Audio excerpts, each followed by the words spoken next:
Rome did not fall loudly, but softened into night. As doors closed, lamps dimmed, routines persisted, and people slept inside a city that still stood, yet no longer promised tomorrow. Before you drift any deeper, if this quiet helps you feel safe tonight, you're welcome to stay with us. Subscribing softly keeps this place gentle and lets these nights continue. Now, rest. The night after the shouts ended. By the time darkness settled fully over Rome, the shouting had already drained away. What history later compressed into a dramatic event had thinned into something quieter and far less decisive. The Visigoths were no longer calling to one another through the streets. The sound of force had done its work and moved on. What remained was not panic, but hesitation. A city holding its breath without knowing how long it would need to keep holding it. The streets did not empty completely. They softened. Movement slowed. Footsteps became careful rather than urgent. People listened before stepping forward, not because danger was obvious, but because certainty had quietly disappeared. Noise itself felt unreliable, as though the city had learned in a single afternoon that sound no longer guaranteed meaning.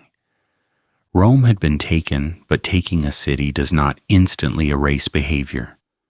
Doors were still closed at night, shutters were still pulled in, bolts were still checked twice, not out of strategy, but out of habit. Families counted who was inside the room before sleep, the same way they had always done. Habit lingered long after authority had cracked. This was not courage, it was momentum. Civilizations do not stop behaving the moment their explanations fail. They continue moving on routines learned too deeply to abandon in a single day. Rome had trained its people to live inside systems, and systems do not dissolve on command. Oil lamps burned lower than usual, not because oil was suddenly precious, but because no one felt the need for brightness. Light attracts attention. Attention invites questions. Tonight, dimness felt safer. Shadows filled familiar corners, making rooms feel smaller, more contained. The city was not hiding. It was conserving itself. Somewhere, a baker still set dough aside, unsure whether there would be customers in the morning, but unwilling to break a rhythm learned over decades. Somewhere else, water was carried indoors, even though no one expected plumbing to stop overnight. The future was unclear, but thirst was predictable. Practical needs did not wait for political clarity. Guards still walked portions of the wall, though fewer than before and with less confidence. Their steps were slower, their pauses longer. They did not know whom they guarded against anymore. The idea of protection had blurred, but the motion remained. Standing watch was something the body remembered even when purpose thinned. Inside homes, conversation dropped earlier than usual, not because people had nothing to say, but because words felt heavier than silence. Silence asked nothing.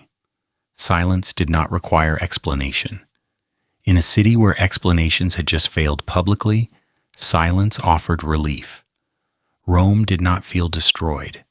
It felt misaligned. Buildings still stood. Streets still connected.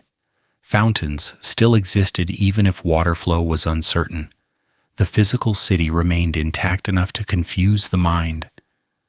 How could something be over if it still looked like itself? That confusion lingered longest at night. Daylight invites assessment. Night invites acceptance. In darkness, people are less inclined to measure loss. They are more inclined to endure until morning. Children slept without understanding what had changed. Sleep arrives easily when routine remains partially intact. Adults lay awake longer, listening to the city breathe differently, trying to map sound to meaning and finding the connection unreliable. A footstep no longer meant safety or danger clearly. It was simply a footstep. There is quiet irony in how little drama this night contained. Later generations would describe sack and fall and catastrophe, but the lived experience was thinner, less theatrical. Rome did not scream itself into history. It softened into uncertainty. Food was eaten carefully, not as rationing yet, but as anticipation. People sensed that replacement might not be immediate. Still, they did not hoard dramatically. Dramatic behavior belongs to moments that still believe in clear outcomes. This night belonged to ambiguity. Some neighbors checked on one another briefly, exchanging nods rather than questions. Questions imply answers. Answers felt unavailable. A nod was sufficient acknowledgement that both were still present. The city's animals responded more honestly than its people. Dogs barked and then stopped, confused by unfamiliar smells that no longer triggered clear threats. Horses shifted uneasily, responding to tension without context. Even they sensed that order had loosened. Rome had survived fires, plagues, and political turmoil before. Survival had become habitual. This made the night strangely calm. People had been trained by history to expect continuation, even when evidence thinned. Expectation does not disappear quickly. Late-night history notices this moment not for its violence, but for its restraint. The absence of immediate collapse reveals how deeply structure had been internalized. Rome did not need to exist as an empire to behave like a city, at least for one more night. There is mild, almost uncomfortable humor in how administrative habits outlasted meaning. Somewhere, a clerk still protected records that no longer guaranteed authority. Somewhere, keys were placed carefully in familiar locations, even though doors now led into uncertainty. The city was learning something quietly, that the end of an explanation does not immediately end behavior. The people continue performing roles long after roles lose context. That habit is often stronger than belief. Sleep arrived unevenly. Some drifted off quickly, exhausted by adrenaline and fear. Others lay awake, staring into darkness, rehearsing routines for a tomorrow that had not yet defined itself.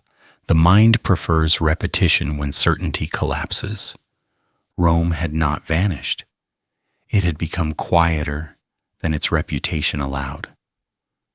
That mismatch between expectation and reality is where this night lived. No one announced that the empire was over. No horn sounded. No decree clarified what came next. The night passed the way nights always had, hour by hour, lamp by lamp, breath by breath.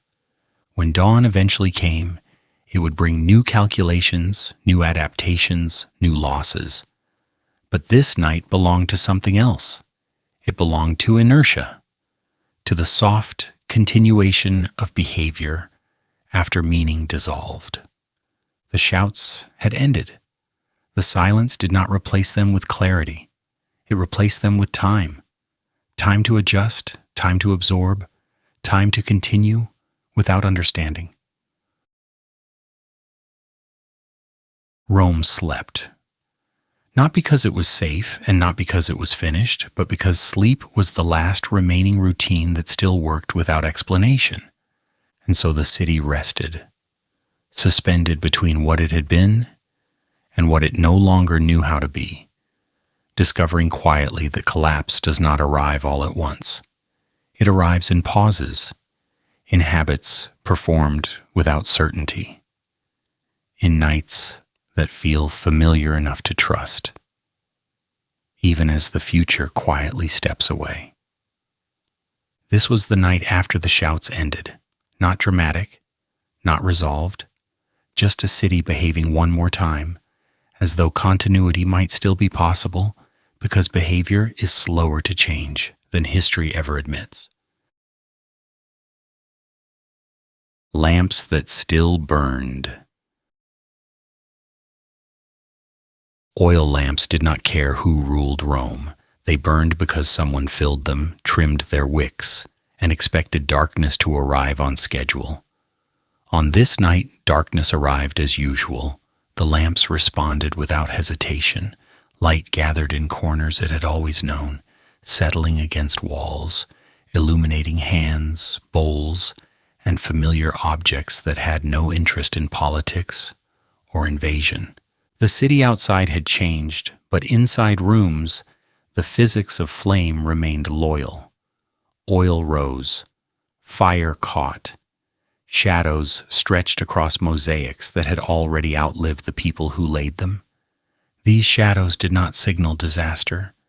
They behaved the same way they always had, lengthening as the night deepened, softening edges, turning solid architecture into something quieter and less demanding. Inside homes, families ate quietly. The food was ordinary, bread torn by hand, vegetables prepared without ceremony, water poured carefully.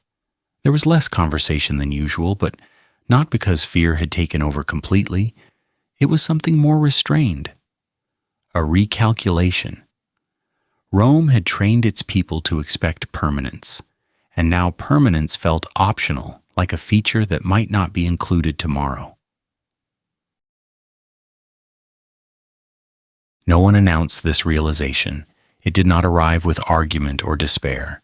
It slipped in gently, almost politely, while people chewed and swallowed and listened to the city breathing differently outside. A single, unfamiliar sound passed down the street, then faded. No one reacted dramatically. They simply paused, then continued eating. The lamps allowed this calm to exist. Light makes routine possible. Without light, uncertainty expands too quickly. With light, even fragile habits feel temporarily justified. The lamps made rooms feel contained, as though the world had shrunk to the size of a table and a few faces. Beyond the glow, things were unclear. Within it, things still worked. Children watch the flame more than the adults. Fire is honest. It responds to air and fuel without hidden intention. On this night, that honesty was comforting. The flame did not lie about the future. It did not promise safety. It simply burned until it could not. Adults noticed practical details instead. How much oil remained, how many lamps were lit, whether it was worth lighting another or letting darkness claim part of the room. These were small decisions, but they carried weight now. Small choices mattered more when large explanations disappeared. Rome had long equated light with order. Streets were not brightly lit, but interiors were organized around illumination. To extinguish lamps early would have felt like admitting something out loud. So most kept them burning, not defiantly, but habitually. Habit does not argue. It repeats. In wealthier homes, multiple lamps burned in separate rooms, creating islands of light that did not quite connect. In poorer ones, a single flame served everyone, pulling people closer together without discussion. Proximity increased not out of fear, but efficiency. Light is shared when resources feel uncertain. There is faint irony in how normal this felt. The city had been entered by foreign hands earlier that day, and yet the evening ritual of lighting lamps proceeded almost unchanged. This disconnect is unsettling only in hindsight. In the moment, it felt appropriate. People do what they know how to do when explanation fails. Outside, the streets reflected this same restraint. Lamps placed near doorways burned low. Not many new ones were lit. The city did not glow as it once had, but it did not darken completely either. It existed in a reduced state, conserving energy without collapsing into absence.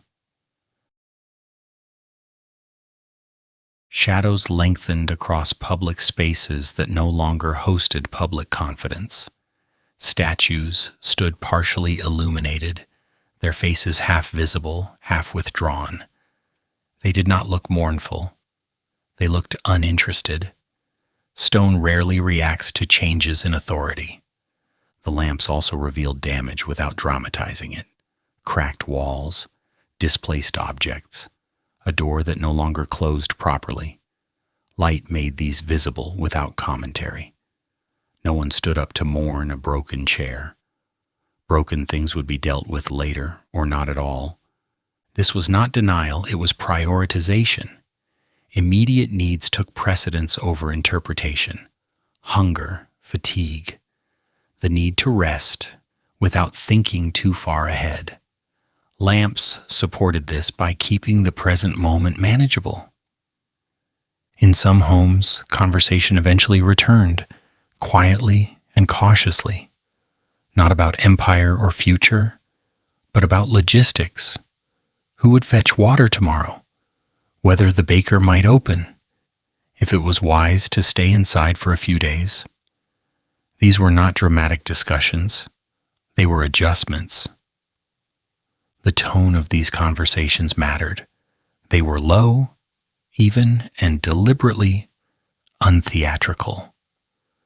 Raising one's voice felt inappropriate, as though loudness might attract attention that no longer promised protection. Silence had become a resource to be managed. Rome's architecture absorbed this light patiently.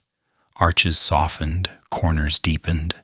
The city looked older by lamplight, not because it had aged suddenly, but because darkness reveals time differently. Daylight flattens surfaces. Night allows them to remember. There is gentle, almost uncomfortable humor in how indifferent the lamps were to history. Empires rise and fall, and lamps continue to burn according to simple rules. Oil does not ask who governs. Flame does not negotiate. Some households extinguished lamps earlier than usual, not out of fear but exhaustion. Adrenaline drains energy quickly. Sleep becomes necessary. Darkness reclaimed rooms gradually, not as an enemy, but as a familiar presence.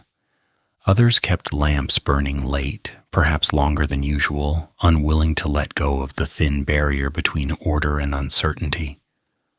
Light felt like continuity. Darkness felt like admission. Neither choice was discussed. Both were understood.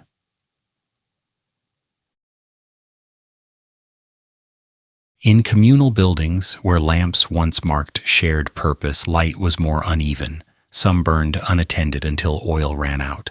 Others were deliberately extinguished to avoid drawing attention. These decisions were made quietly, without coordination, reflecting a city no longer synchronized, but not yet fractured. Late-night history finds meaning here not in symbolism, but in behavior.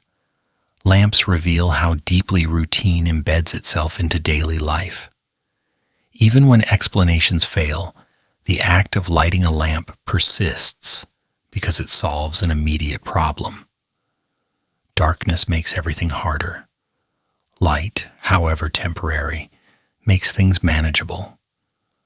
Rome had trained its citizens well, not in loyalty but in maintenance. Maintenance does not stop immediately when authority dissolves. It slows. It hesitates. It continues unevenly. The lamps also exposed inequality more clearly now. Some homes burned bright. Others rationed flame carefully. This was not new, but it felt sharper in the absence of reassurance. When systems weaken, contrasts sharpen. Still, there was no riot of light or darkness, no dramatic shift. The city adjusted incrementally, as it always had. Incremental change feels safer than sudden transformation, even when sudden transformation has already occurred. As the night deepened, flames grew smaller, oil thinned, wicks charred. One by one, lamps surrendered to physics. No announcement marked their extinction. The room simply darkened. People lay down without ceremony. Beds creaked. Blankets were adjusted. Breathing slowed. The future remained undefined, but sleep arrived anyway. Sleep does not require certainty. It requires only exhaustion and darkness. In this way, the lamps performed their final service of the day. They carried the city from disruption into rest without demanding understanding. They burned long enough to let people lie down with something resembling normalcy. Rome did not glow heroically that night. It dimmed carefully. Light receded the way water does after a flood, leaving behind altered ground, but no explanation. The lamps that still burned did not signal hope or denial. They signaled continuity reduced to its simplest form. Someone was still there. Someone still expected morning. When the last lamps went out, the city did not vanish. It rested. And in that rest, Rome discovered that even without promises, even without clarity, even without empire, light and darkness would still alternate. That knowledge, quiet and unremarkable, was enough to carry the night. The lamps did not save Rome. They did not mourn it either. They did what they had always done, and in doing so, they taught the city how to endure one more night without needing to decide what came next. Streets without purpose. The streets of Rome that night did not lead anywhere new, and this was their most unsettling quality. Roads that once carried expectation now carried only necessity. Markets were closed, not as an act of protest, but because no one expected them to function before morning.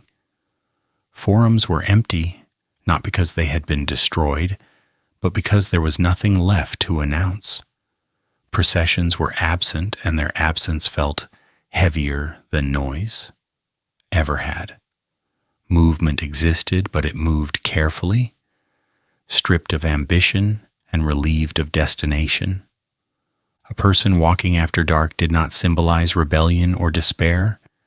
That interpretation belongs to later centuries that expect meaning to declare itself loudly.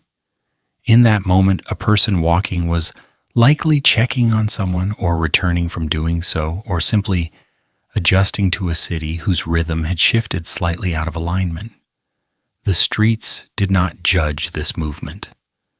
They absorbed it quietly, the way stone absorbs footsteps without memory. Rome had always relied on its streets to explain itself. They guided trade, ceremony, authority, and routine. On this night, they performed none of those roles.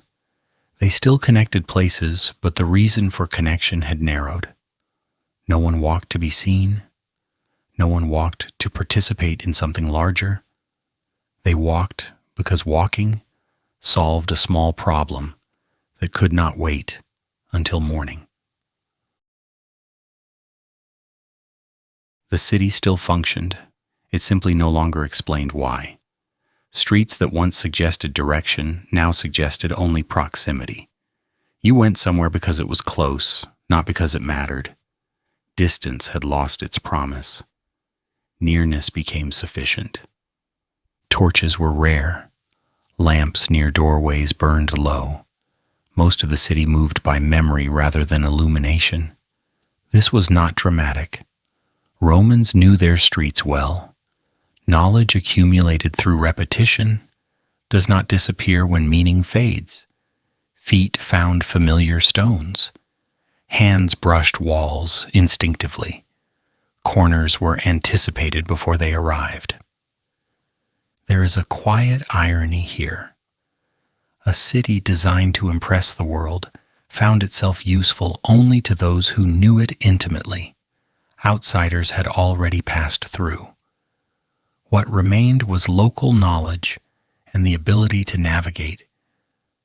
Without spectacle, streets became personal again, stripped of their public identity. Sound traveled differently now. Without crowds, footsteps echoed too clearly. This discouraged unnecessary movement. Silence became a shared agreement rather than an imposed condition. People listened more than they spoke. Listening helped determine whether it was worth continuing forward or turning back. Rome's streets were built to endure weight and repetition. They had carried armies, carts, animals, and ceremonies for centuries. On this night, they carried uncertainty without complaint. Stone does not distinguish between purpose and habit. It supports both equally. The absence of commerce was noticeable but not shocking. Trade depends on confidence, and confidence had stepped aside temporarily. Stalls would reopen when enough people agreed that reopening made sense. That agreement had not yet formed. Waiting was easier than guessing. There were moments when someone paused in the middle of a street, not lost, but recalibrating. Direction required intention now, and intention felt expensive. It was easier to continue forward than to decide to stop. Momentum replaced planning. Some streets felt narrower than usual, not because walls had moved, but because purpose had receded. When streets no longer carry meaning, they shrink psychologically. Space contracts when destination disappears. Public buildings loomed quietly at intersections, half lit, half withdrawn. Their doors were closed, their steps were empty. They no longer instructed movement. They waited. Waiting had become the dominant posture of the city. There is mild, almost uncomfortable humor in how quickly streets lost their authority. For centuries, these roads had told people where to go and when to arrive. One sack, one night, and the instructions fell silent. The streets did not protest. They simply continued existing. Those who walked kept to the sides, closer to walls, closer to familiarity. Open space invites attention, and attention no longer promised safety. Narrowness felt protective. This was not panic. It was adjustment. The idea of destination had softened. You walked until you reached someone, not something. The city had become relational rather than institutional. Streets connected people, not functions. Some walked carrying small items, food, cloth, tools. These movements were not theft or escape. They were redistribution at a personal scale. Systems were pausing. Individuals filled gaps quietly. Rome had trained its citizens well in navigation. Even without signals of authority, movement remained orderly. There was no rush, no clustering, no confusion. Order persisted without command. The irony deepens here. Rome's greatness had always been associated with roads leading outward, conquering distance. On this night, the roads led inward, folding back on themselves, serving survival rather than expansion. Children were rarely seen outside. Families kept them indoors without discussion. Streets felt adult, not because of danger, but because children belonged to routine, and routine was temporarily suspended. A lone figure crossing an intersection paused, listened, then continued. No signal was exchanged. No authority intervened. The street allowed the movement without endorsement. Late-night history notices how quickly infrastructure becomes neutral when narrative dissolves. Streets do not insist on being meaningful. They exist to be used. When use narrows, they adapt silently. There were no crowds gathering to witness the aftermath. No collective processing occurred in public space. Processing had moved indoors, into whispers and private calculation. Streets became corridors rather than stages. Shadows pooled where activity once gathered. Without purpose, light feels intrusive. Darkness settled naturally, and the streets accepted it. There is a temptation to read despair into this emptiness, but despair is loud. This was quieter. This was recalibration without announcement. The city was thinking, not collapsing. Rome's street plan still made sense. That was the unsettling part. Even without empire, the logic held. Roads met, distances aligned. Infrastructure outlasted explanation. Those who walked did so efficiently. No wandering, no lingering. Lingering implies choice. Choice felt premature. The city did not forbid movement, it discouraged excess. Excess had become risky not morally, but practically. Why move more than necessary when interpretation was unstable? There is gentle irony in how safe the streets felt, precisely because nothing was happening.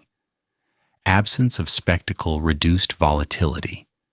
Quiet is often mistaken for threat, but here it acted as insulation. Late-night history rests in this moment.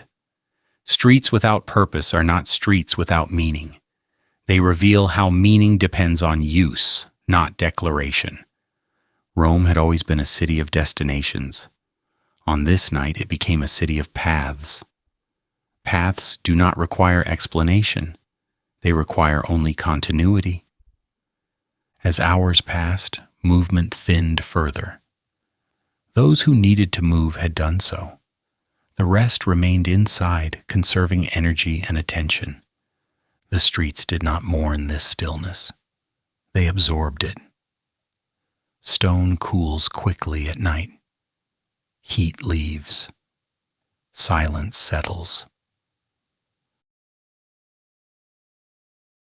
By the deepest hour, the streets belonged almost entirely to absence, not abandonment. Absence. The difference matters. Abandonment implies intent. Absence implies pause. Rome was pausing. Streets reflected that pause perfectly. They waited without instruction, without urgency, without needing to know what they would be used for next. Morning would arrive eventually. Streets would regain function gradually. But for now, they existed in a state rarely acknowledged in history. Infrastructure without narrative, space without promise. There is calm in that condition. No need to perform, no need to decide. Just ground underfoot and direction chosen one step at a time. The streets did not ask where Rome was going. They supported whoever needed to walk, and nothing more.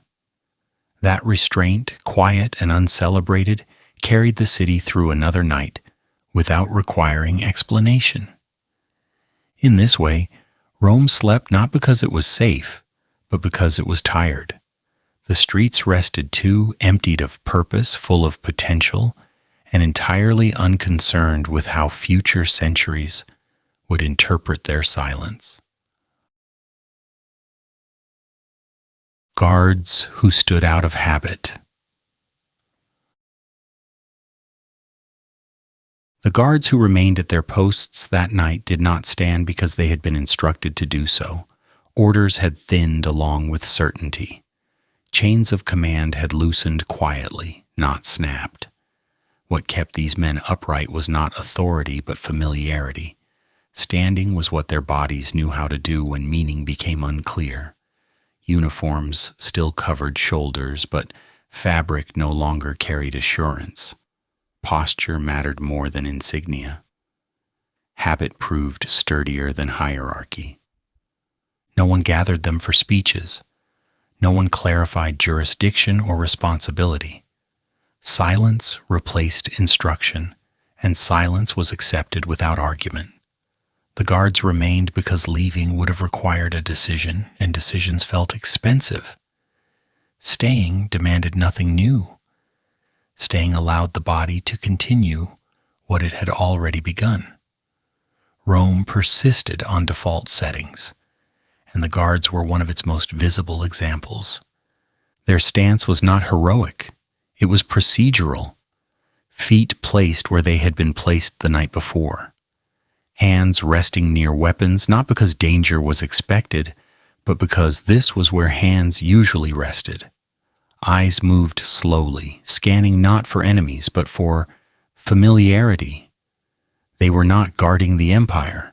They were guarding the posture of a city that had not yet learned how to stop behaving like itself. Armor creaked softly when weight shifted. Leather straps were adjusted without thought. Helmets were worn or set aside depending on comfort rather than protocol. This was not negligence, it was adaptation. When systems lose clarity, people conserve energy by relying on muscle memory. The body remembers routines longer than the mind remembers justification. Late at night, the guards blended into the architecture. Stone walls stood. Men stood. The similarity was not lost on the city. Both were remnants of order that still functioned, without explanation. Stone did not ask whether it should continue supporting weight. Guards did not ask whether their presence still mattered. Both simply remained. There is quiet irony in this persistence. Authority often imagines itself as essential, but habit frequently outlasts it. The guards did not need belief to stand. They needed only the absence of a clear reason to leave. In this way, Rome's defense became passive rather than assertive. The city was not being protected. It was being occupied by its own routines. Some guards spoke quietly among themselves, not about strategy, not about loyalty, about small things, who had slept, who had eaten, who had seen movement earlier. Conversation narrowed to immediate conditions. When futures dissolve, attention contracts. This contraction does not feel dramatic. It feels practical. Others said nothing at all. Silence does not always signal fear. Sometimes it signals calculation without urgency. Words were unnecessary. Presence was enough. Standing conveyed continuity more effectively than speech could. Their watches passed without incident. Time moved slowly, but not anxiously. No alarms were raised, no challenges issued. The guards did not expect action. Expectation requires confidence. Confidence had become provisional. Weapons remained sheathed, not out of mercy, but because drawing them would have implied certainty. Certainty was unavailable. It was easier to let metal rest than to decide when it should be used. Rome had trained these men well, perhaps too well. Training emphasizes repetition. Repetition becomes habit. Habit persists even when context dissolves. This is often praised in times of stability. In moments like this, it becomes something else entirely. A city continuing to move long after direction has faded. The guards noticed how quiet the night felt. Not peaceful, but emptied. The absence of crowd noise made every sound distinct. A cough echoed. A footstep carried farther than expected. This sharpened awareness without increasing urgency. Alertness without mission. They did not patrol aggressively. They remained near familiar points. Gates, corners, intersections that had once mattered. These locations still felt correct, even if their purpose had softened. Standing in the wrong place would have required rethinking the map. Rethinking felt unnecessary. Some guards leaned slightly against walls, sharing weight with stone that had supported soldiers for generations. This contact felt grounding. Stone does not ask questions, it holds. In that sense, the guards and the walls were participating in the same function. The idea of leaving occurred occasionally, but it drifted away quickly. Leaving implied uncertainty about where to go next. Staying allowed the night to pass without additional calculation. The guards were not resisting change. They were delaying it until daylight, when change might feel more manageable. There is subtle humor in how the absence of command created a kind of equality. Without orders, rank blurred. All that mattered was who remained standing. Authority flattened into presence.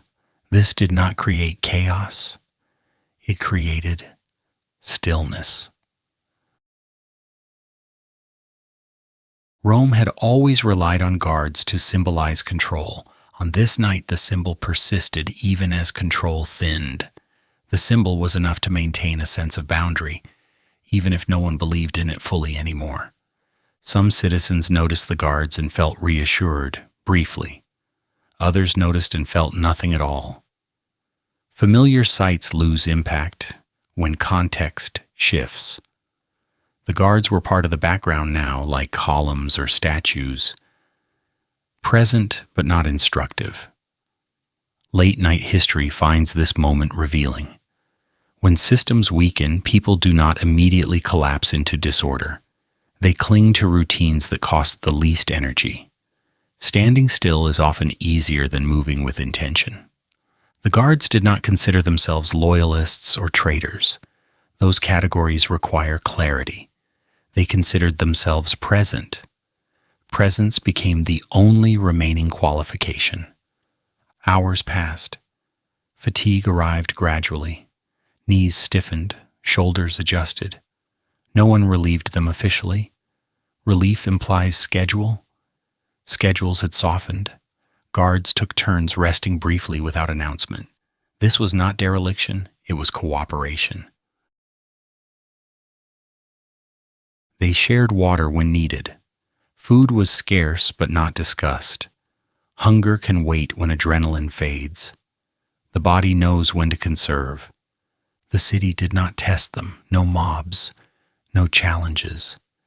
The absence of threat made their presence feel almost unnecessary.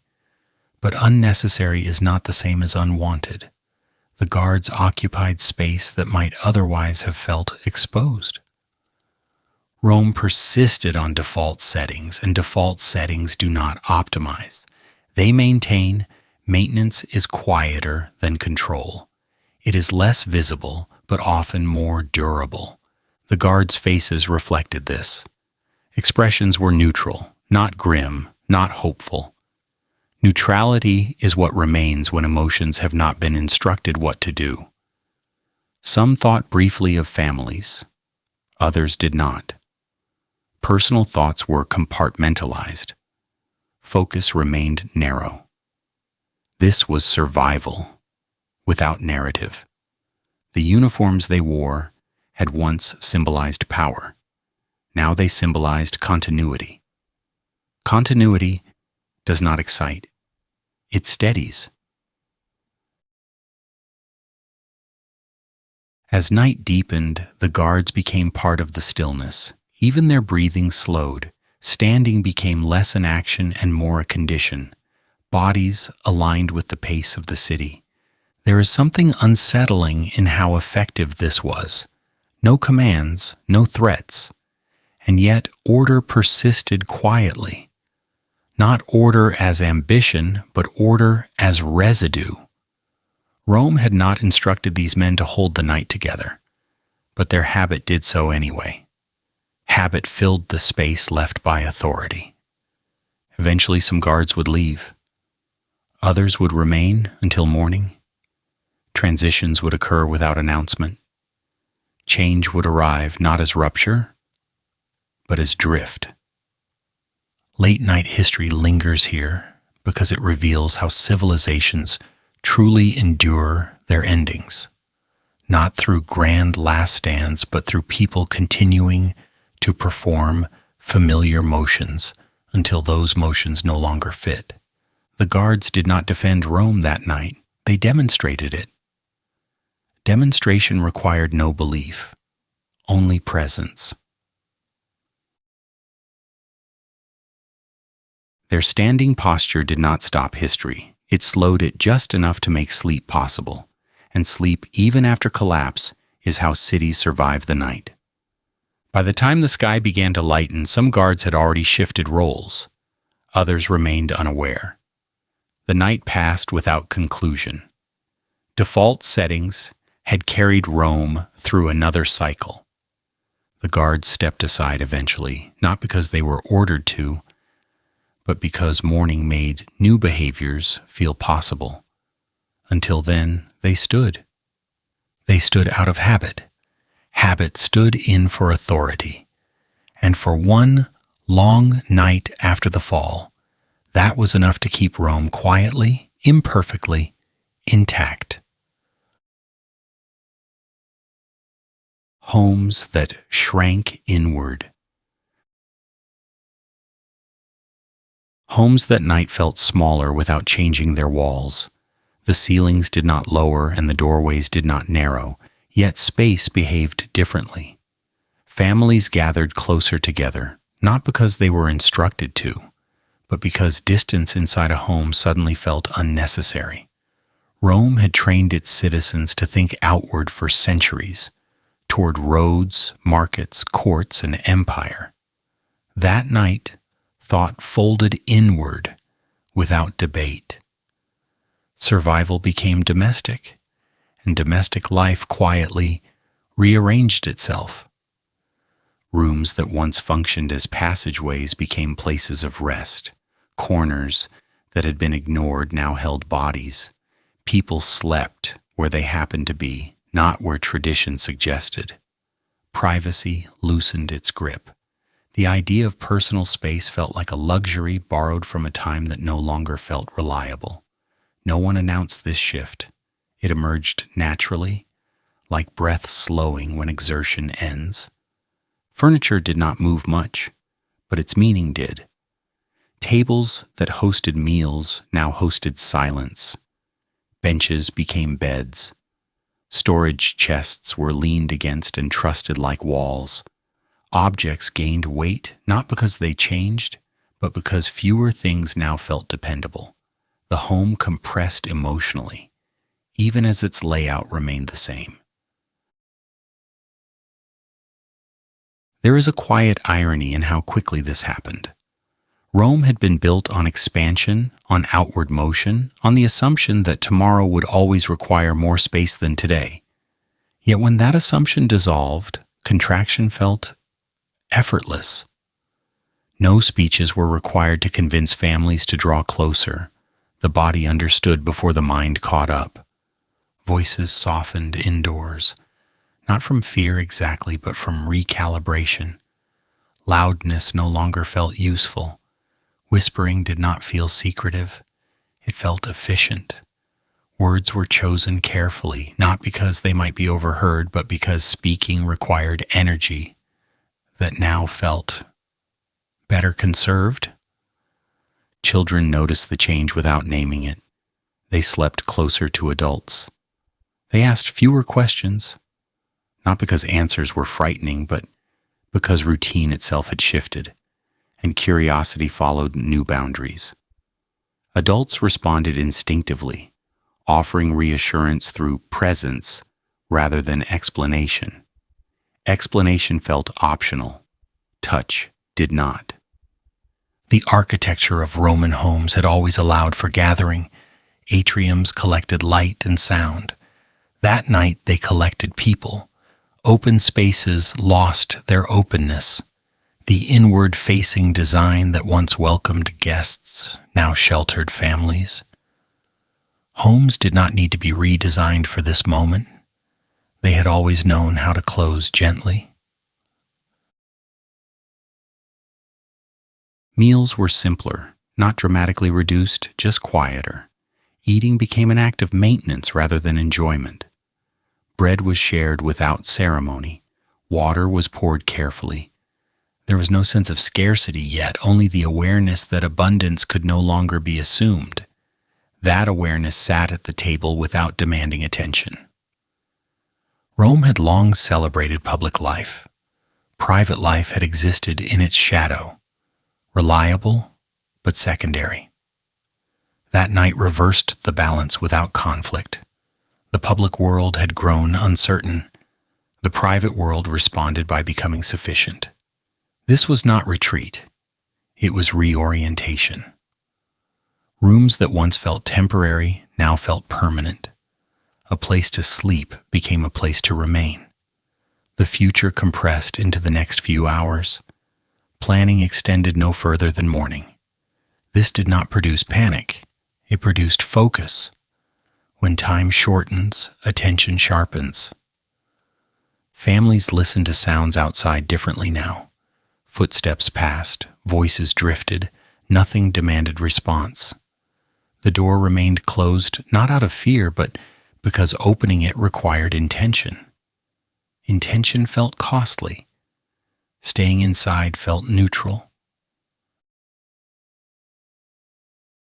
There is mild humor in how resilience expresses itself at home.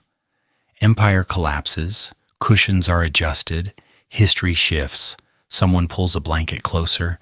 These gestures are not symbolic, they are practical. Practicality often looks unimpressive until it is all that remains. The inward turn also simplified relationships. Roles softened. Authority inside the home became less formal. Decisions were made collectively or not at all. Children were guided gently. Elders were listened to without ceremony. The home became a small system that required no justification beyond function. Light mattered more indoors. Lamps were moved closer. Shadows gathered where people were not. Darkness felt less threatening when shared. No one tried to light every corner, only what was needed. Rome had taught its citizens to trust structures larger than themselves. That night reminded them that smaller structures could still hold. A family could be enough. A room could be enough. This realization arrived quietly and stayed. Sleep came unevenly, some rested deeply, others remained alert without knowing why. Both responses were accepted without comment. The home did not require uniformity. It allowed variation. That flexibility made it strong. Walls that had once separated households now felt protective. The city beyond them faded into abstraction. Inside, time slowed. Breathing synchronized. Even anxiety lost momentum when contained. The idea of the future did not disappear, but it dimmed. It no longer pressed itself into conversation. Tomorrow would arrive when it arrived. Tonight had its own requirements. Late-night history lingers here because this inward contraction explains more about survival than any decree ever could. When large systems falter, smaller ones compensate. They do so quietly, without pride. Homes that shrank inward did not become prisons. They became anchors. Anchors do not move forward. They prevent drift. Rome had been vast. That night, vastness felt irrelevant. What mattered fit inside four walls. Families did not mourn the loss of space. They adjusted to its new value. Space now measured safety rather than status. There is something deeply calming about this shift. When expectations fall away, presence fills the gap. The home required no explanation. It simply held. By morning, some of this closeness would loosen. Habits would adapt again. But the memory of inwardness would remain, quietly reshaping how people understood shelter. The empire had once promised security through scale. That night, security arrived through proximity. Homes shrank inward, and in doing so, they preserved what mattered most without announcing it. The sound of a city sleeping anyway. Despite everything, people slept. Not deeply and not easily, but enough to let the body insist on its own needs. Sleep did not require optimism, belief, or confidence in tomorrow. It required exhaustion, and Rome had been exhausted for far longer than anyone was prepared to admit. The sack did not introduce that fatigue. It merely exposed it, the way lowering a lamp reveals how little oil was left long before the flame faltered. That night did not create collapse. It confirmed it quietly. Sleep arrived unevenly across the city. Some fell into it quickly, not from comfort but from depletion, the kind that leaves no strength for vigilance. Others hovered near consciousness, drifting in and out, listening to familiar sounds that now felt strangely prominent. Wood settled as it cooled. Stone released heat slowly. Animals shifted in courtyards and alleys. Water still moved through pipes that continued to function out of habit rather than oversight. None of these sounds acknowledged history. They persisted because persistence was their nature. Rome sleeping anyway was not courage and not resignation. It was habit reaching the edge of usefulness and continuing slightly beyond it. People slept because the body enforces rest, even when the mind hesitates. Even when certainty withdraws, the need to breathe deeply and release tension remains firm and uninterested in interpretation. Sleep does not consult the future. It responds only to the condition of the present body. The streets quieted gradually rather than suddenly. There was no clear moment when activity ended, only a thinning of movement. Footsteps became rare. Doors stopped opening. Voices softened and withdrew behind walls. Lamps were lowered one by one, not in coordination but by individual judgment. Each household decided when enough light had been enough, when the effort of staying alert outweighed its benefit. Inside homes, breathing became the dominant sound. The shared rhythm of it filled rooms more reliably than conversation ever could.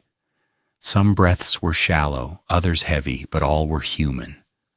The city did not sleep as a single body. It slept as thousands of smaller ones, each negotiating rest separately, producing a collective hush that felt almost deliberate without being planned. There is quiet irony in how sleep ignores significance. Empires fall, borders shift, and authority dissolves, yet sleep remains indifferent. It does not mark events or preserve memory. It arrives when exhaustion overtakes vigilance. That night exhaustion won by a narrow margin, but it won decisively enough to matter. Rome had trained its people to endure long days filled with administration, labor, waiting, and navigation through crowds and expectations that never fully resolved. The city itself demanded attention constantly. By nightfall, attention had nothing left to give. Sleep arrived not as comfort, but as necessity, asserting itself without apology. Some slept fully clothed, some slept sitting upright, some lay awake long enough to forget what they were listening for before drifting under without noticing. Dreams, if they came, were unremarkable. No visions announced meaning, no symbols demanded interpretation. Sleep remained functional rather than prophetic, uninterested in offering insight. Outside, the city adjusted its posture. Fires dimmed, smoke thinned. The scent of ash mixed with damp stone. Rome did not hold its breath. It exhaled slowly and continued doing so. The sound of sleeping was not silence, but continuity at a lower volume. Guards, where they still stood, leaned more heavily against walls.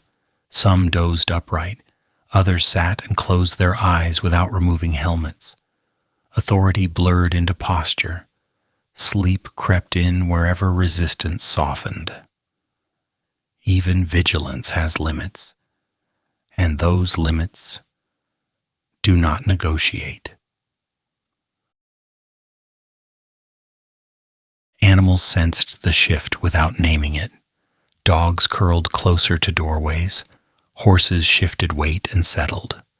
Rats moved freely through spaces briefly emptied and then quieted again. Life adjusted tonight without commentary or ceremony. The sound of a city sleeping anyway carries no message. It does not reassure and does not threaten. It simply confirms that life continues at reduced intensity. For Rome, this was familiar. The city had slept through plagues, shortages, and rumors that never became explanations. Sleep had always been the interval where meaning paused. There is mild humor in how later historians describe this night with gravity. For those living inside it, gravity belonged to bodies rather than events. Gravity pulled eyelids down, settled shoulders, and pressed people into floors they had trusted for years. Some lay awake long enough to feel thoughts lose coherence. The mind wandered briefly, then surrendered. Sleep does not argue. It waits until resistance tires. Great public spaces slept differently. Forums echoed with emptiness. Basilicas held cool air, without voices. Streets curved into darkness without invitation. These spaces did not mourn activity. They accepted absence.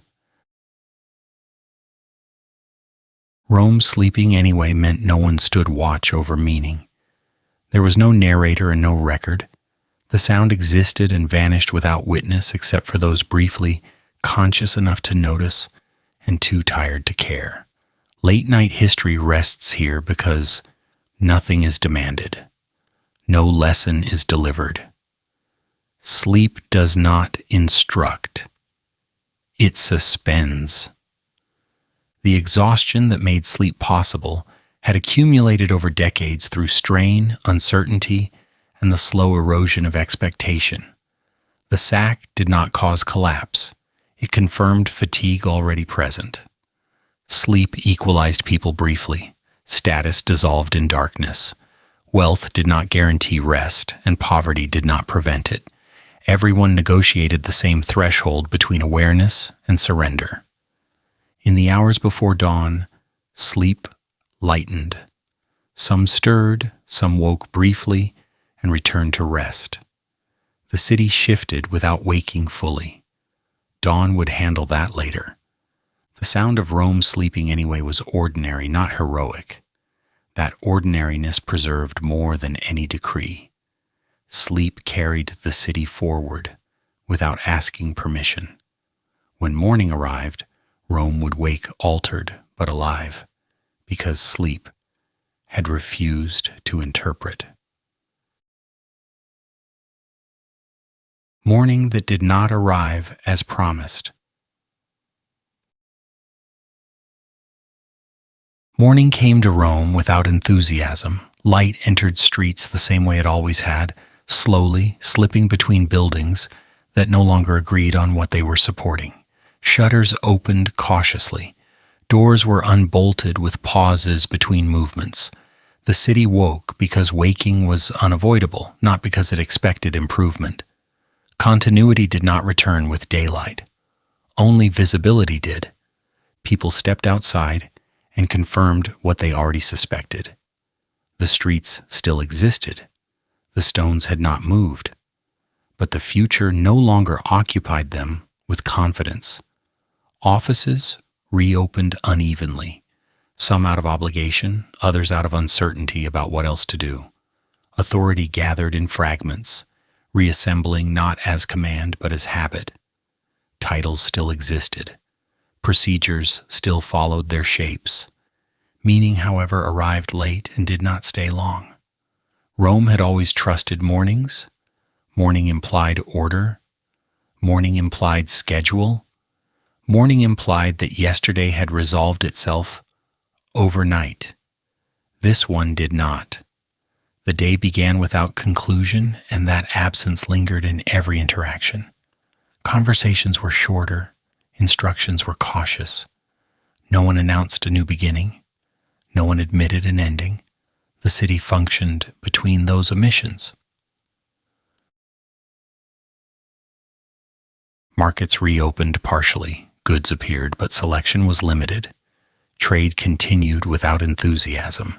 Exchange had lost its rhythm.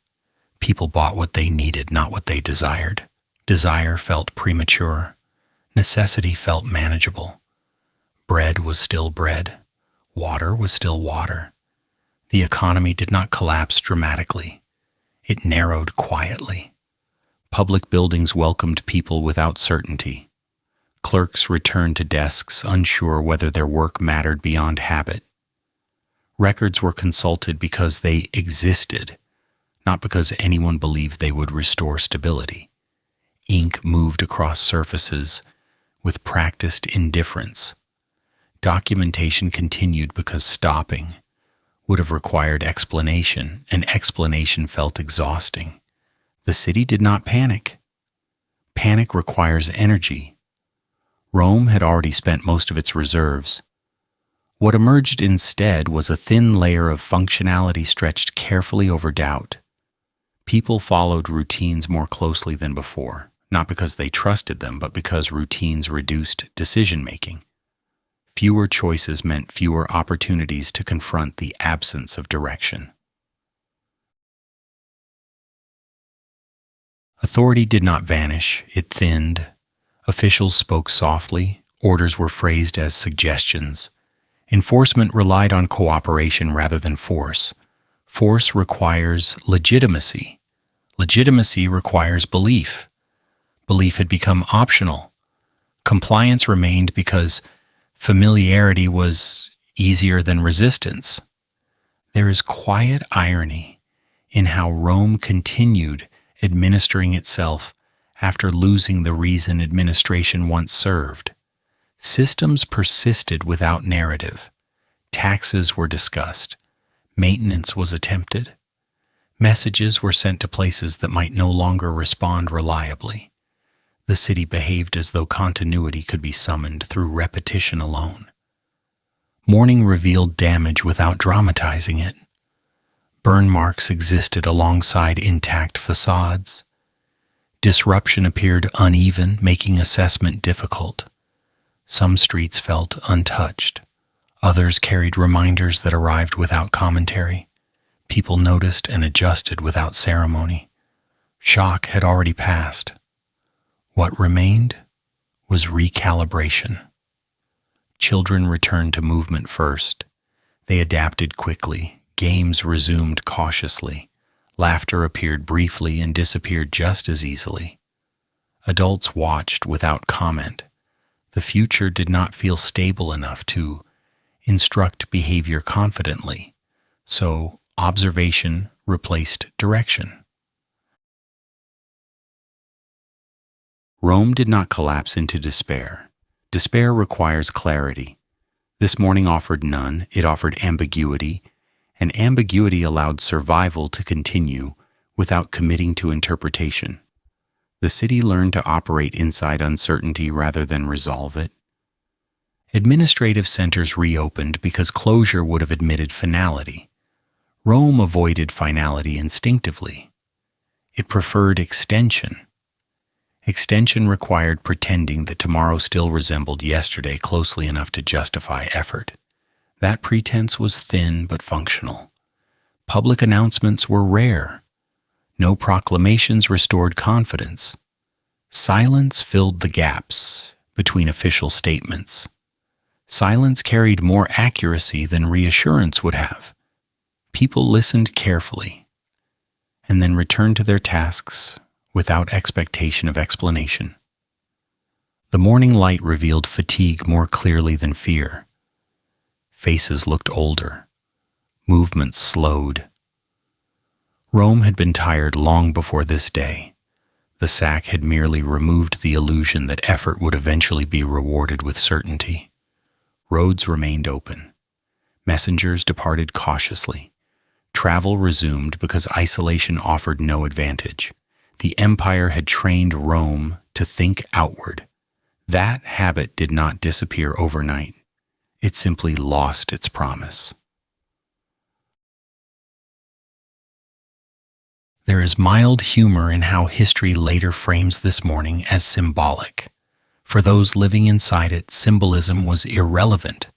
They needed to eat. They needed to decide which tasks still mattered.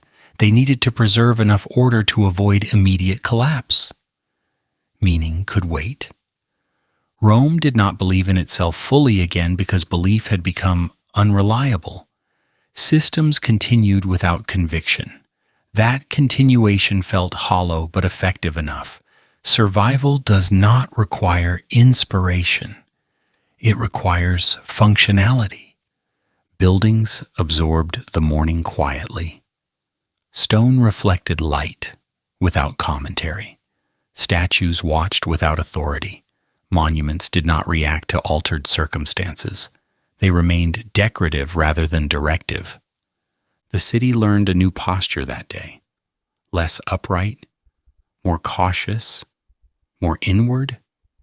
Expansion was no longer assumed. Maintenance became priority. Repair mattered more than ambition. Morning did not deliver reassurance. It delivered continuity stripped of confidence. That was enough to proceed. Rome moved forward carefully, not because it trusted the path, but because standing still felt worse. People learned to speak differently. Promises were shorter, expectations were limited, the future was discussed conditionally, if resources allowed, if authority stabilized, if tomorrow resembled today closely enough. This conditional language softened disappointment. Rome adjusted psychologically before it adjusted structurally. Minds narrowed focus. Survival became domestic, administrative, immediate. Late-night history notices how this morning avoided drama. It did not announce a new era. It did not declare collapse. It simply revealed a city continuing without faith in its permanence. The absence of promise did not stop activity. It changed its tone. Effort became cautious. Planning shortened. Risk avoidance replaced ambition. Rome did not wake into renewal, it woke into management. Management is quieter than rebirth and far less satisfying narratively. It is also more durable. There was no applause for survival, no recognition of resilience. Survival proceeded without ceremony. People accepted that continuation itself was the achievement. The city learned to exist without expecting restoration. That expectation had been expensive. Releasing it reduced strain. Rome became smaller psychologically before it became smaller territorially. Morning that did not arrive as promised taught Rome how to function without guarantees. Guarantees had dissolved. What remained was habit refined by fatigue. This adjustment did not feel heroic. It felt practical. Practicality preserved more than belief ever could. As the day progressed, uncertainty remained stable. That stability allowed the city to endure another cycle. Night would come again. Sleep would follow. Rome would continue not because it believed, but because it had not learned how to stop. This was the morning Rome accepted that continuity no longer implied destiny. It implied effort repeated without expectation of reward.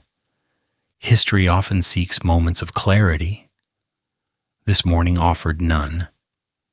It offered persistence without promise, and that proved sufficient. Rome continued without believing in itself fully again. That partial belief, thin but functional, carried the city forward quietly. And so the morning passed, not as renewal, but as confirmation. Rome was still there. The future was not explained. The city adjusted anyway. A city without a future, but with a present. Rome, after 410 AD, did not imagine centuries ahead. It imagined tomorrow morning. That reduction in scale was not philosophical. It was practical. When the future stops offering guarantees, attention narrows naturally. People begin to measure time by light and fatigue rather than by ambition. Rome did not plan an empire. It planned the next day, and that decision allowed it to continue without collapsing under the weight of expectation. The city learned to live inside the present because the present was the only space that still responded reliably.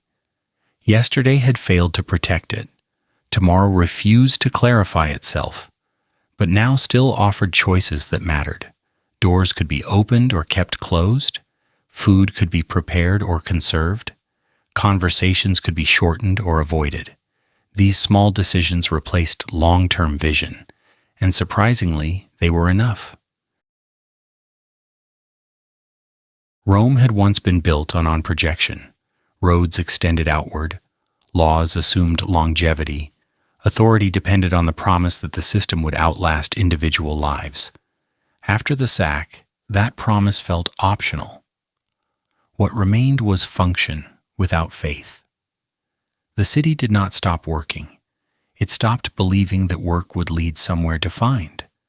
This shift changed the emotional texture of daily life without changing its mechanics immediately. People woke and moved through familiar spaces with adjusted expectations.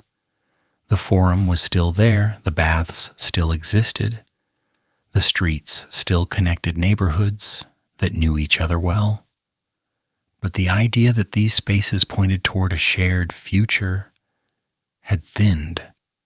They now pointed inward, toward maintenance rather than expansion. Rome learned how to exist without imagining what it would become. This present-focused existence reduced anxiety in subtle ways. Anxiety feeds on projection. When projection shrinks, anxiety loses fuel.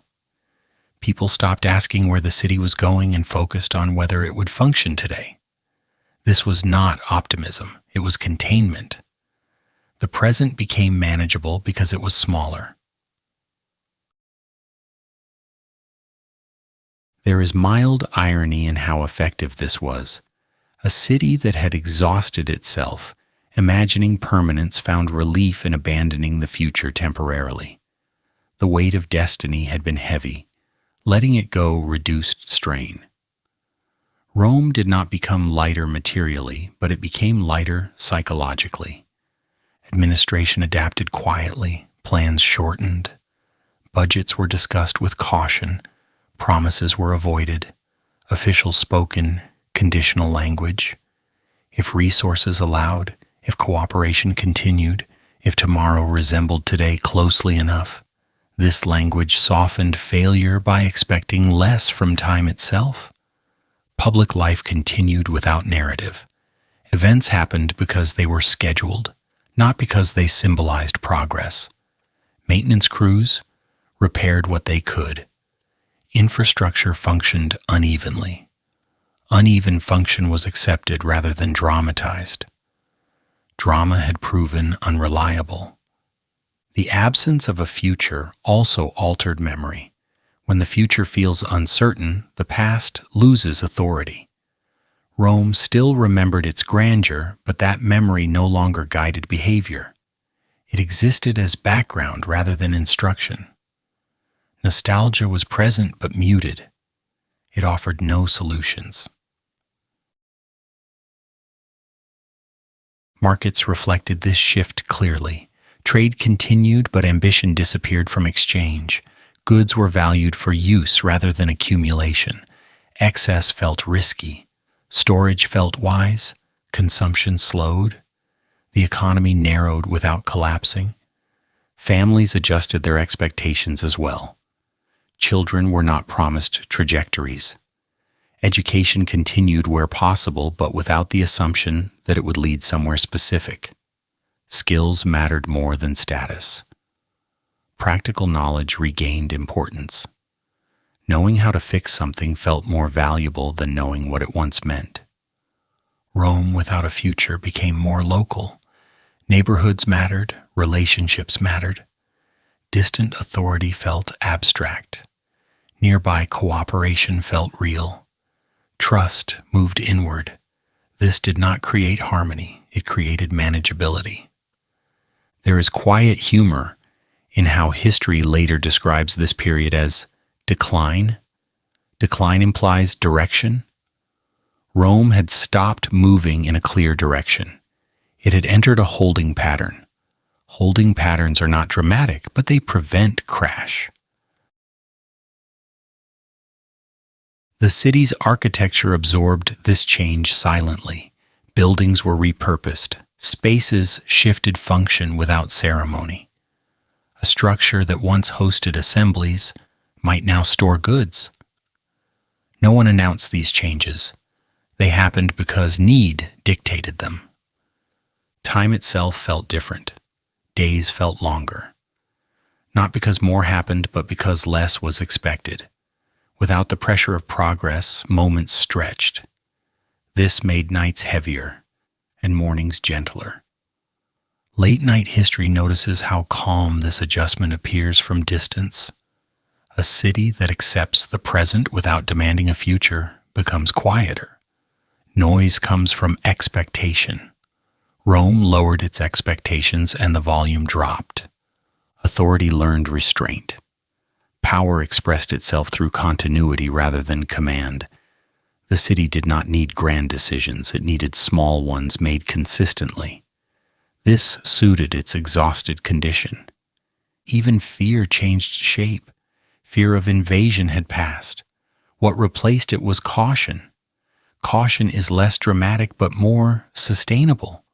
Rome learned to live with caution as background noise. The city did not celebrate survival. Celebration implies victory. Rome had not won, it had adapted. Adaptation does not require applause. Religion aside, daily ritual became practical rather than symbolic. Meals marked time. Sleep restored energy. Work filled hours. These cycles anchored life when narratives failed. Rome existed fully in the present because the present was still responsive. Stone still held, water still flowed. People still cooperated when cooperation made sense. The future was not denied, it was postponed indefinitely. This postponement reduced pressure. Pressure had been destructive. There is a subtle comfort in this. A city without a future, but with a present, can still function. Function does not require prophecy. Rome learned that imagining tomorrow morning was enough. Tomorrow afternoon could wait. Next year was unnecessary. This mindset protected mental endurance. People survived because they did not demand meaning from time. They accepted duration without interpretation. Late-night history finds this restful. A civilization stepping out of narrative and into routine feels human again. The present became the only reliable territory. Rome defended it quietly. History often overlooks this because it prefers arcs. Rome offered a plateau. That plateau lasted longer than expected.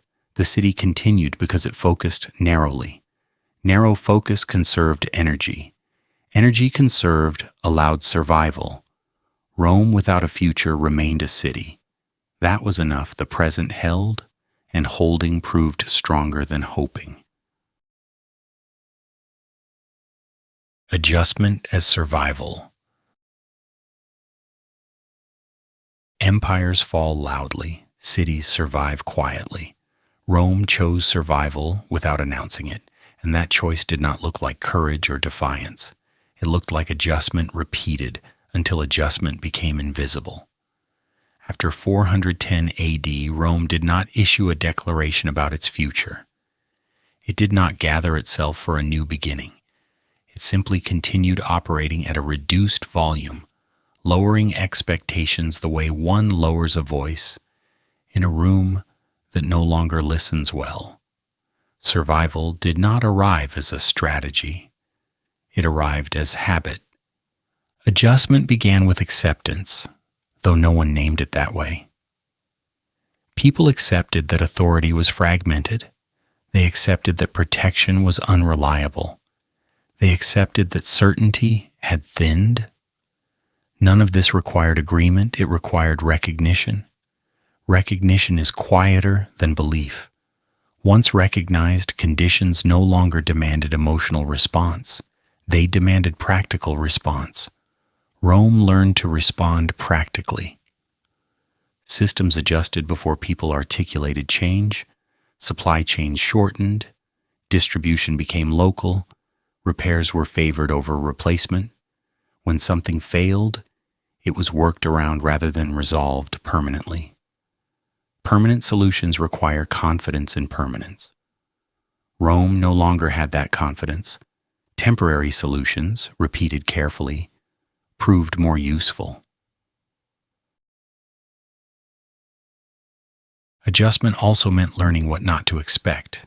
Grand coordination faded. Large promises disappeared. People stopped waiting for restoration. Waiting for restoration consumes energy. Rome redirected that energy into maintenance. Maintenance does not inspire loyalty. It preserves function. Function was enough. Public spaces changed tone. They did not vanish. They softened. Fewer gatherings, less ceremony. Offices reopened unevenly. Authority returned partially. Partial authority does not command awe. It coordinates modestly. Rome accepted modest coordination rather than pursuing control it could not sustain. There is gentle irony in how unremarkable this looks from a distance. Adjustment does not produce symbols. It produces continuity. Histories prefer moments. Adjustment avoids moments. It spreads change thinly so nothing feels decisive. This frustrates narrative, but it stabilizes life. Rome adjusted socially as well. Status mattered less when status could not protect. Skill gained value. Knowing how to repair, organize, negotiate, or adapt quietly mattered more than lineage. This shift did not overturn hierarchy completely. It diluted it. Dilution reduced tension without eliminating inequality. Language reflected this change. Speech softened. Claims narrowed. Certainty disappeared from tone. People spoke conditionally. Maybe, if possible, for now. These phrases absorbed instability before it escalated. A city that speaks conditionally survives uncertainty better than one that insists on absolutes. Adjustment required memory without nostalgia. Nostalgia paralyzes because it demands return. Rome remembered what it had been without expecting to be it again. This distinction mattered. Memory informed practice without demanding restoration. That balance prevented despair. Daily rhythms continued with slight alterations. Curfews appeared informally. Movement slowed. Nights lengthened. People stayed closer to home. This was not fear, it was calibration. Rome recalibrated its scale of living to match its reduced certainty. Economic life adapted similarly. Transactions became smaller, trust narrowed, credit shortened, exchange focused on essentials, excess felt risky, security felt temporary. This created an economy that moved slowly but did not collapse. Adjustment also meant learning to tolerate ambiguity. Rome no longer knew who was fully in charge. It learned to operate without needing to know. When clarity is unavailable, insistence creates friction. Rome reduced friction by lowering demands for clarity. Infrastructure aged visibly. Some repairs were delayed indefinitely. Others were improvised. Improvisation became acceptable where permanence once dominated. This did not signify neglect. It signified prioritization. Not everything could be preserved. Some things were allowed to fade. Relief arrived quietly through lowered pressure. A city no longer responsible for empire carried less psychological weight. Rome stopped being the center of everything. Centers carry stress. Losing centrality reduced strain. This loss felt like failure historically. It felt like relief locally. Adjustment also reshaped identity. People identified less with Rome as an idea and more with Rome as a place. Neighborhood mattered. Familiar faces mattered. Shared survival replaced shared destiny. Destiny had failed. Survival had not. There is understated humor in how survival appears boring. Boring things repeat. Repetition stabilizes. Rome stabilized by becoming less interesting to history. Interest attracts conflict. Boredom attracts endurance. Time played a role here as well. Adjustment spreads across time until it becomes normal. What once felt like loss becomes background. Rome did not recover quickly. It did not need to. It needed to remain. Children grew into this adjusted Rome without shock. They did not remember empire as adults did. They learned a city that functioned modestly. This generational shift mattered. Memory faded where adaptation continued. The city belonged to those who adjusted best. Rome did not argue with reality. Arguing requires energy. Energy was conserved. Conservation is survival disguised as restraint. Rome restrained itself into continuation. Authority adapted to this environment by lowering visibility. Power that shouts attracts resistance. Power that murmurs coordinates quietly. Rome's remaining authority murmured. It survived longer that way. Adjustment also reduced disappointment. When expectations lower, failure hurts less.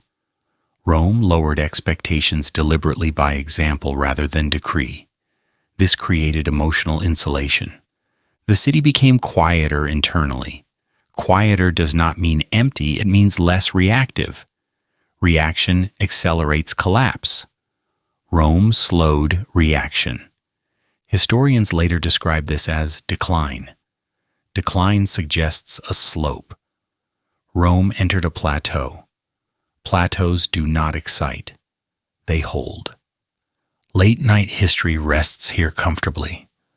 Adjustment lacks spectacle. It offers steadiness. Rome chose steadiness. Empires demand meaning. Cities require function. Rome let go of meaning before function failed. That sequence mattered. Survival arrived not through resistance, but through flexibility.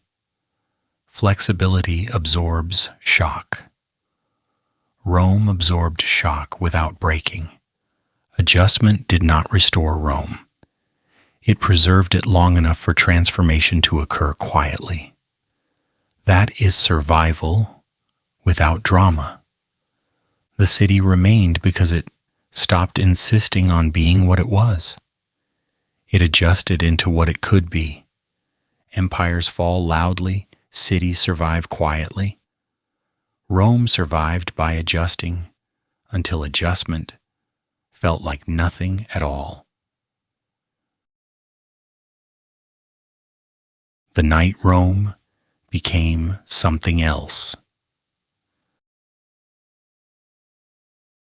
Rome did not die that night. It became smaller, and smaller things often last longer because they demand less energy to sustain, less belief to justify, and less coordination to maintain. The night after the sack of 410 AD was not a moment of extinction, but a moment of compression when the city folded inward quietly, reducing its scale without ceremony. Empires end when they cannot shrink. Rome survived because it did. This change did not arrive with announcement or clarity. No one stood in the streets declaring a new Rome. No one marked the hour when transformation became official. The city simply woke into a reduced version of itself and found that this version still functioned. Buildings remained, streets connected, water flowed. People adapted their expectations downward and discovered that daily life continued with fewer promises attached. Continuation did not require grandeur. It required enough structure to carry routine. That night altered the meaning of space. Rome had once been a city that extended outward in imagination, projecting itself across provinces and borders through law, language, and habit. After the sack, space collapsed inward. Neighborhoods mattered more than monuments. Familiar routes mattered more than symbolic centers. The city became local in a way it had not been for centuries. This localization did not erase Rome. It changed its orientation from outward assertion to inward persistence. The soundscape shifted as well. Large gatherings diminished. Processions became rare. Public noise thinned. What remained was domestic sound. Small conversation, footsteps on stone, doors opening and closing carefully. Silence expanded not because life stopped, but because performance ended. Rome stopped performing itself. Performance is expensive. Silence is efficient. People adjusted to a city that no longer promised protection universally. Protection became selective and situational. Households relied on proximity. Communities relied on familiarity. Trust narrowed, but it deepened where it remained. This created a different social fabric, less expansive but more resilient. Large systems fail dramatically. Small systems fail quietly and are repaired quickly. Authority transformed in tone rather than disappearing entirely. Power did not vanish. It softened. Commands became suggestions. Enforcement became negotiation. This reduced friction. Friction accelerates collapse. Rome learned to reduce friction by lowering the volume of authority rather than amplifying it. The city discovered that coordination could survive without dominance. Economically, Rome adjusted by simplifying. Trade routes shortened, markets localized, luxury goods became less visible, essentials remained. The economy became less impressive and more reliable. Reliability mattered more than abundance now. Abundance invites envy and risk. Reliability invites continuation. There is understated irony in how this reduced Rome appears healthier than the expansive one that preceded it. The imperial city carried stress that was unsustainable. Administration stretched thin. Expectations grew heavy. The sack removed illusion faster than reform ever could. What remained was a city stripped of excess obligation. Obligation drains energy. Rome conserved energy by letting obligation go. Memory changed shape as well. The past did not disappear, but it stopped directing behavior. People remembered empire without expecting its return. This distinction allowed adaptation without despair. Nostalgia without expectation becomes history. Nostalgia with expectation becomes paralysis. Rome avoided paralysis by letting the future remain undefined. Children born after this night inherited a Rome that did not feel like a fallen empire. It felt like a city that functioned modestly. They did not experience loss. They experienced normality. This generational shift anchored the transformation more effectively than policy ever could. Identity adjusted quietly through lived experience rather than declaration. The physical city mirrored this adjustment. Some structures fell into disuse, others were repurposed. Grandeur gave way to utility. Marble became building material rather than statement. Large spaces were subdivided. Subdivision increases usability. Rome learned to use itself differently. Religion, politics, and ideology did not drive this change directly. Practicality did. Practicality is less visible but more decisive. When survival becomes the metric, choices clarify themselves without argument. Rome clarified by necessity. The night Rome became something else was not dramatic because drama requires an audience. Rome no longer had one. The world's attention shifted. Rome responded by shifting inward. This response preserved it longer than attention ever could. Late-night history rests comfortably in this moment because it resists climax. There is no single turning point. Transformation spreads thinly across time. The city becomes something else not by decision but by repetition. Repetition creates normality. Normality creates endurance. Rome's new form did not aspire to greatness. Aspiration creates pressure. Pressure breaks systems. Rome lowered aspiration deliberately by behavior rather than ideology. This allowed life to continue without constant disappointment. The city also learned to accept uncertainty without trying to resolve it. Not knowing became normal. Normalizing uncertainty reduces fear. Fear destabilizes. Rome stabilized by accepting that certainty was no longer available. There is quiet humor in how anticlimactic this is. We expect endings to be final. Rome's ending was administrative. It was logistical. It was emotional deflation rather than collapse. Deflation leaves structure intact. Rome became smaller socially as well. Identities narrowed. People became Romans of neighborhoods rather than Romans of empire. This reduction strengthened belonging. Belonging functions best at manageable scale. The night also changed how time was perceived. The future shortened. Planning horizons reduced. People planned for seasons rather than centuries. This reduced anxiety. Anxiety thrives on distant uncertainty. Short horizons are easier to manage. Institutions adjusted similarly. Large ambitions dissolved. Maintenance remained. Maintenance sustained continuity. Rome became a city maintained rather than expanded. Maintenance does not inspire poetry, but it prevents disappearance. Rome's story after this night becomes harder to tell because it lacks drama. Historians struggle with continuity. Continuity feels like nothing happening. In reality, continuity requires constant adjustment.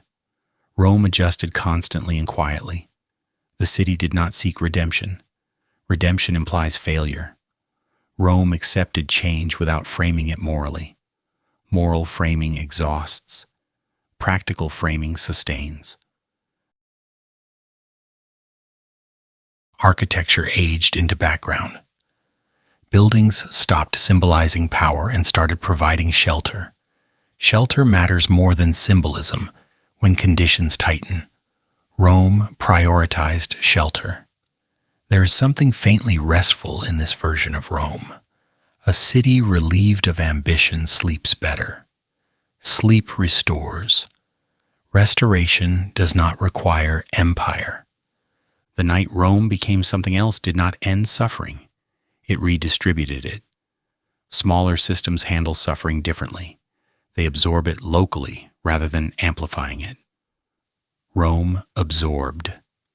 Over time, this smaller Rome proved durable. It endured invasions, changes, reinterpretations. Endurance emerged not from strength, but from adaptability. Adaptability is survival without announcement. Late-night history notices how this transformation aligns with rest. Letting go of what cannot be sustained allows sleep. Rome slept differently after that night. Less proudly, more effectively. The city remained recognizable but altered, familiar forms with reduced claims. This familiarity allowed continuity without illusion. Illusion demands maintenance. Rome released illusion. Rome became something else by becoming less. Less power, less certainty, less demand, less explanation. What remained was enough. Empires seek to be everything. Cities survive by being sufficient. Rome chose sufficiency. The night did not destroy Rome. It edited it. Editing removes excess. Excess weighs systems down. Rome lightened itself unintentionally and lasted longer because of it. This is why smaller things last longer.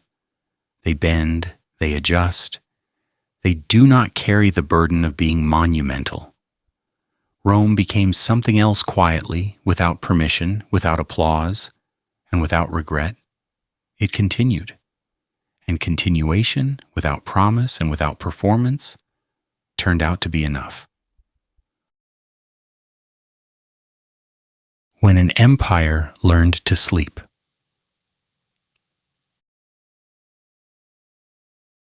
Rome slept that night not because the world felt repaired, but because expectation had finally loosened its grip.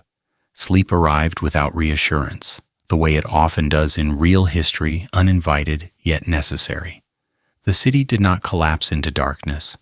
It dimmed deliberately. Lamps stayed lit where habit required. Doors stayed closed where caution suggested. People remained indoors, not hiding from catastrophe, but conserving themselves for a morning that would arrive without promises attached. This was not the sleep of confidence. It was the sleep of adjustment. Rome had learned, quietly and without instruction, that safety was no longer guaranteed by scale, walls, or memory. And so it did what living systems often do when certainty disappears. It reduced demand. It lowered expectation. It allowed the body and the city to rest without insisting that rest be justified. Sleep does not need optimism. It only needs exhaustion and permission. Inside bedrooms, the empire ended without ceremony. There were no declarations, no final gestures, no dramatic acknowledgments of loss. People lay down because standing required too much energy for outcomes that no longer felt predictable. The grand language of continuity faded, replaced by the simpler language of breathing, listening, and waiting for morning. Rome did not argue with history that night. It adjusted posture and closed its eyes. Empires end loudly in books because books prefer clarity. They end quietly in bedrooms because life prefers survival. Rome did not vanish when sleep arrived. It changed state from projection to presence, from promise to persistence. The city learned that remaining smaller required less vigilance and less belief, and that this reduction made rest possible. By morning, Rome would wake into something altered, but sleep itself marked the transition. An empire that could no longer guarantee safety learned instead how to rest without it. That lesson, practiced silently across countless homes, allowed Rome to continue. Rome ended not in flame or silence, but in sleep, which history rarely notices and survival often depends on.